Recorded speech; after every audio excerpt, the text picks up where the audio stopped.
After decades of threats, Israel on Friday launched an audacious attack on Iran, targeting its nuclear sites, scientists, and military leaders. Israeli Prime Minister Benjamin Netanyahu said the operation had struck at the head of Iran's nuclear weaponization program. But international assessments, including by the U.S. intelligence community, say that Iran's nuclear program isn't currently weaponized. Tehran has also repeatedly insisted it isn't building a bomb. Still, that doesn't mean it couldn't if it chose to.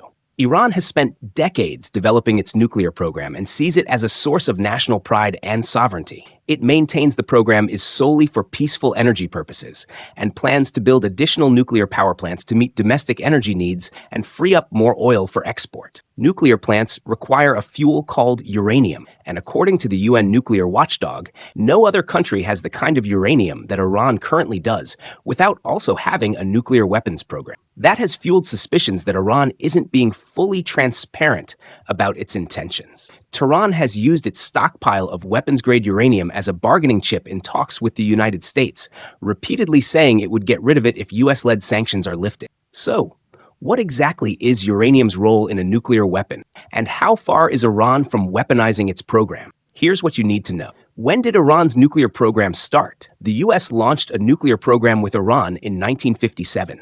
Back then, the Western-friendly monarch, the Shah, ruled Iran, and the two countries were still friends. With backing from the US, Iran started developing its nuclear power program in the 1970s. But the US pulled its support when the Shah was overthrown during the Islamic Revolution in 1979. Since the revolution, which transformed Iran into an Islamic republic, Western nations have worried the country could use its nuclear program to produce atomic weapons using highly enriched uranium. Iran has maintained that it does not seek to build nuclear weapons. It is a party to the UN's Nuclear Non-Proliferation Treaty, NPT, under which it has pledged not to develop a bomb. Here's where its nuclear facilities are located. Why is the program so controversial? At the heart of the controversy over Iran's nuclear program is its enrichment of uranium, a process used to produce fuel for power plants that, at higher levels, can also be used to make a nuclear bomb. In the early 2000s, international inspectors announced that they had found traces of highly enriched uranium at an Iranian plant in Natanz.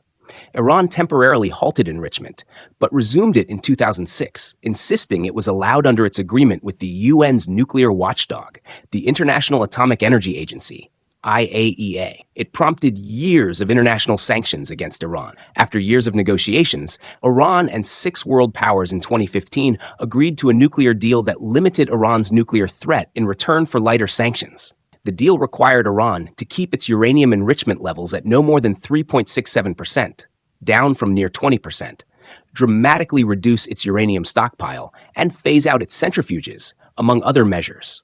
Uranium isn't bomb grade until it's enriched to 90% purity, and nuclear power plants that generate electricity use uranium that is enriched to between 3.5% and 5%.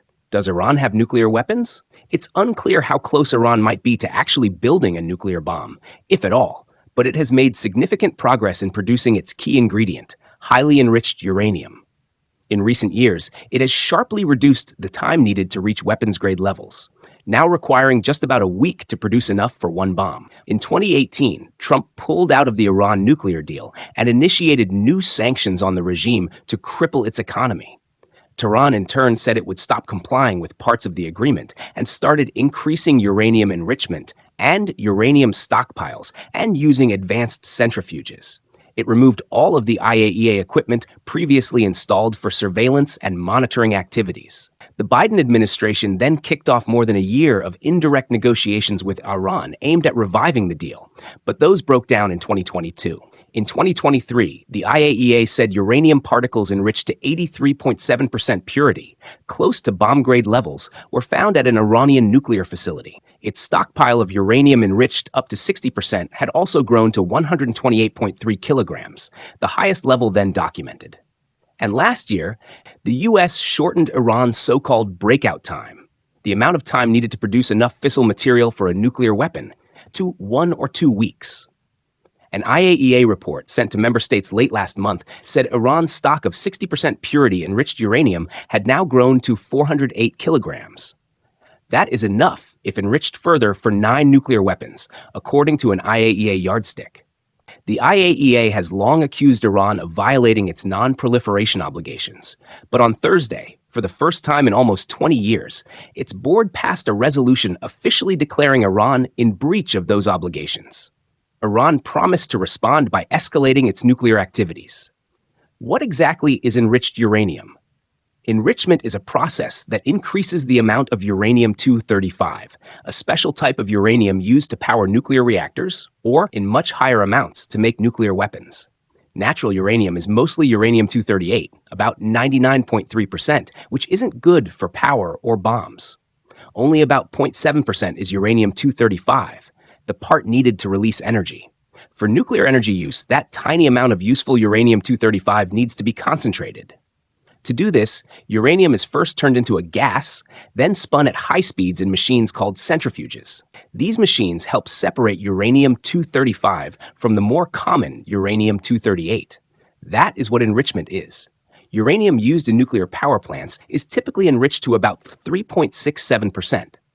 To make a nuclear bomb, it needs to be enriched to around 90%. Iran has enriched uranium to 60%. Not enough for a bomb, but a major step closer to weapons-grade material. Centrifuges are essential for enriching uranium.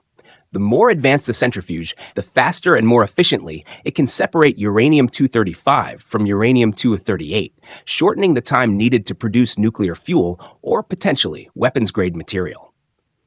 Iran has spent decades improving its centrifuge technology, starting with its first-generation IR-1 model in the late 1980s. Today, it operates thousands of machines, including advanced models like the IR-6 and IR-9. According to the Arms Control Association, Iran's current centrifuge capacity could allow it to produce enough weapons-grade uranium for a bomb in less than 2 weeks. How has Iran's nuclear program been hit? Israel says it's targeting Iran's nuclear infrastructure in its attack. Natanz, the facility at the heart of Iran's nuclear ambitions, was engulfed in flames on Friday, according to social media images geolocated by CNN and Iranian state television coverage. The nuclear complex there, about 250 kilometers, 150 miles south of the capital Tehran, is considered Iran's largest uranium enrichment facility. Analysts say the site is to develop and assemble centrifuges for uranium enrichment, a key technology that turns uranium into nuclear fuel. The IAEA said 3 nuclear sites, Fordow, Isfahan, and Bushehr, had not been impacted. 6 of Iran's nuclear scientists were also killed in Israel's strikes, Iranian state-affiliated Tasnim news agency said. Iran has spent years strengthening its nuclear structures against the threat of military strikes, which will make it difficult to comprehensively destroy them, military experts have told CNN. Some facilities are buried deep underground to put them out of reach of Israel's weapons.